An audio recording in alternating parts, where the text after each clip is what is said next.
মা, ও মা, আমার যে এখন বের হতে হবে। তুমি আবার কোথায় গেলে? তাড়াতাড়ি এসো। আসছি রে বাবা, আসছি। এত ডাকাডাকি করিস না তো। আরে আরে প্রিয়া, তুমিও বা কোথায় গেলে? তোমাদেরও বলিহারি, আমার যখন বের হতে হবে তখনই তোমাদের আর দেখা মেলে না। তাড়াতাড়ি এসো। আসছি গো, আসছি। কই, আমার ছেলেটা আবার কোথায়? বিল্টু সোনা, এদিকে আয়। আমি যে এখন বাজারে যাব, দেরি হয়ে যাবে না হলে। এরপর কমলা দেবী, প্রিয়া এবং বিল্টু দৌড়ে সেখানে আসে। কমলা দেবী শুভর হাতে বাজারের লিস্ট ধরিয়ে দেয়। প্রিয়া শুভকে তার বিক্রি করার জন্য জিনিসপত্র ধরিয়ে দেয় এবং বলে, হ্যাঁ গো, আজকে যদি একটু বেচা কেনা ভালোভাবে হয় তাহলে একটি শাড়ি নিয়ে এসো আমার জন্য। এগুলো যে একদম ছিঁড়ে গেছে গো। যদি সবকিছু বেচা হয় আজকে, তাহলে আমি নিশ্চয়ই নিয়ে আসবো। আর হ্যাঁ, তোর বাবার ওষুধ আনতে বলিস না যেন বাবা। ঔষধ কিন্তু সব শেষ। আজকে না খেলে যে শরীর আরো খারাপ হয়ে যাবে তোর বাবার। হ্যাঁ হ্যাঁ মা, তা তো আমি আনবই। আজকে যদি একটা টাকাও বেচা কেনা না হয়, তাহলে যে ওষুধ কিনতেই হবে। আচ্ছা, আমি এখন বের হই, না হলে আস্তে আস্তে রাত হয়ে যাবে। হ্যাঁ হ্যাঁ, যা বাবা যা। দুগ্গা দুগ্গা, সাবধানে যাস এবং সাবধানে বাড়ি ফিরিস বাবা। শুভ পেছন ফিরে ঘর থেকে বের হতে যাচ্ছিল, এমন সময় তার ছেলে বিল্টু তাকে ডাক দেয়, বাবা বাবা বাবা, ও বাবা। শুভ পেছন ফিরে তাকায় এবং বলে, কি হয়েছে রে বাবা? তোর বুঝি কিছু লাগবে? এ তুই কি করছিস কি রে বাবা? এভাবে যাত্রার পথে পেছন থেকে ডাকতে নেই, আর শুভ এভাবে পেছন ফিরে তাকাতেও নেই বাবা, অমঙ্গল হয়। বাবা, আমি বলি কি, তুই আজকে বাইরে যাস না, আজ থাক। তুই বরং কাল বাজারে যাস। আজকে বের হলে নিশ্চয়ই কিছু অমঙ্গল হবে। আরে আরে, তুমি এসব কি বলছোটা কি? এসব বাজে কথা ছাড়ো তো। আমি এসবে বিশ্বাস করি না। আর আজকে না গেলেও অনেক বড় ক্ষতি হয়ে যাবে। তা কি তুমি জানো না? তুমি কি বাবার জীবনটা সহজভাবে নিচ্ছ? কমলা দেবী কোনো কিছুই বলে না। শুভ আবারও পেছনে ফিরে এবং ঘর থেকে বের হয়ে যায়। শুভ হাঁটতে হাঁটতে বাজারে চলে যায়, তারপর জিনিসপত্র বেচা কেনা করে। তার আজ সবকিছুই বেচা কেনা হয়ে যায়। শুভর হাতে আজ প্রচুর টাকা রয়েছে।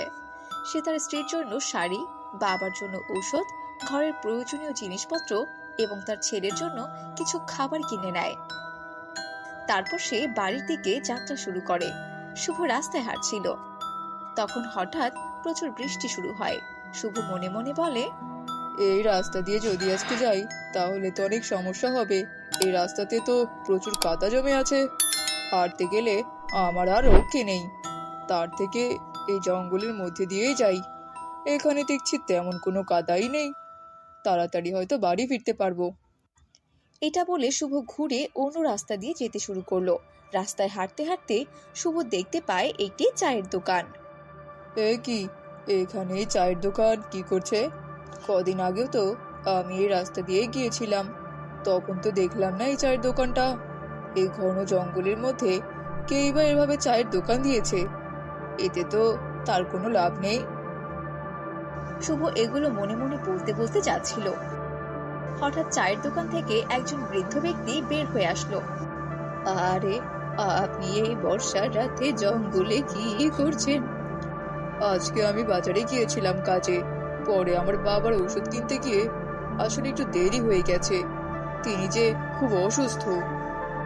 ও আচ্ছা, তা আপনি একটি কাজ করতে পারেন। বৃষ্টি তো এখন প্রচুর বেড়ে গেছে। আমার দোকানে ঢুকে একটু অপেক্ষা করতে পারেন এবং কিছু খেয়েও নিতে পারেন। আপনাকে খুব ক্ষুধার্ত লাগছে। বৃষ্টি কমলে না হয় আবারও রওনা দেবেন। শুভ না বলার মতো পরিস্থিতিতে ছিল না। আসলে বৃষ্টি প্রচুর বেড়ে গিয়েছিল এবং অন্ধকারও হয়ে গেছে, তাই সে পিছু দেখতে পারছে না। শুভ ঠিক করে বৃষ্টি কমলে বাড়ি ফিরবে। শুভ সেই চায়ের দোকানে ঢুকলো, তারপর একটি টেবিলে বসলো। দোকানদার গিয়ে চা বানালো এবং শুভকে কিছুক্ষণ বাদে চা এবং বিস্কুট দিল। শুভ চা এবং বিস্কুট খেতে খেতে দোকানদারের সাথে বেশ কিছুক্ষণ গল্প করলো। শুভ বাইরে তাকিয়ে দেখলো যে বৃষ্টি কমে গিয়েছে। সে উঠে দাঁড়ালো এবং দোকানদারকে বলল, আপনি বেশ ভালোই চা বানান।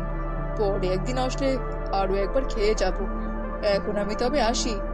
তবে চায়ের দামটা কত হয়েছে? আগে বাবু 1 পয়সা। ও আচ্ছা, এই নিন। শুভ তারপর সে চায়ের দোকান থেকে বাইরে বের হয়। এমন সময় দোকানদার শুভকে পিছু ডেকে বলল, বাবু, রাত তো অনেক হলো, আপনি একটু সাবধানে বাড়িতে যাবেন, এবং অন্ধকার রাস্তায় কেউ যদি আপনার পিছু ভুলেও ডাকে তবে কিন্তু পিছনে ফিরে তাকাবেন না। এই কথা শুনে শুভ বেশ ভয় পেল, কিন্তু কিছু না বলে সে তাড়াতাড়ি বাড়ির দিকে যেতে শুরু করলো। সে জঙ্গলের অনেক গভীরে ঢুকলো। সে অন্ধকারে রাস্তা ঠিক মতো বুঝতে পারছিল না। শুভ হঠাৎ শুনতে পায় তার পেছনে কে যেন হাঁটছে। শুভ পরিষ্কার কারো হাঁটার শব্দ শুনতে পায়। শুভ অনেক ভয় পেয়ে যায়। সে দোকানদারের কথা ভুলে যায় এবং পেছন ফিরে তাকায়, কিন্তু শুভ কাউকেই দেখতে পায় না।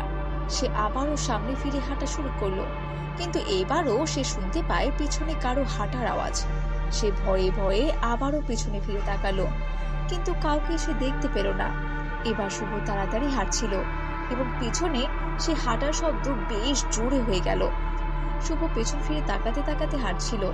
হঠাৎ সে সামনে থেকে একটা আলো দেখতে পায় এবং সামনে ফিরে তাকায়। সঙ্গে সঙ্গে সে দেখে তার সামনে সে দোকানদার দাঁড়িয়ে রয়েছে। কিন্তু আশ্চর্যের ব্যাপার হলো, দোকানদারটি পুরো মূর্তির মতো দাঁড়িয়ে আছে, কোনো শ্বাস নিচ্ছে না। শুভ তার দিকে এক নজরে তাকিয়ে আছে। তারপর শুভ দোকানদারের হাত থেকে ল্যাম্প নিয়ে অন্যমনস্ক হয়ে বাড়ির দিকে যায়। শুভ অবশেষে বাড়িতে ফেরে। তাকে কমলা দেবী বিভিন্ন প্রশ্ন জিজ্ঞেস করে, কেন তার দেরি হয়েছে, কিন্তু শুভ কোনো কিছুরই উত্তর দেয় না। সে নিজের মতো করে ঘরে গিয়ে ঘুমিয়ে পড়ে। পরের দিন সকালে শুভর ঘর থেকে একটি জোরে চিৎকার ভেসে আসে বিন্টুর। সবাই ঘুম থেকে উঠে পড়ে এবং দেখতে পায় শুভর সামনে তার ছেলের লাশ পড়ে আছে। শুভর মুখে রক্ত এবং তার চোখ একেবারেই লাল। কারো আর বুঝতে অসুবিধা হয় না যে শুভই তার ছেলেকে খুন করেছে। শুভ হঠাৎ অদৃশ্য হয়ে যায়। তারপর থেকে শুভকে আর কোনোদিনও তার পরিবারের লোকরা দেখতেই পায় না।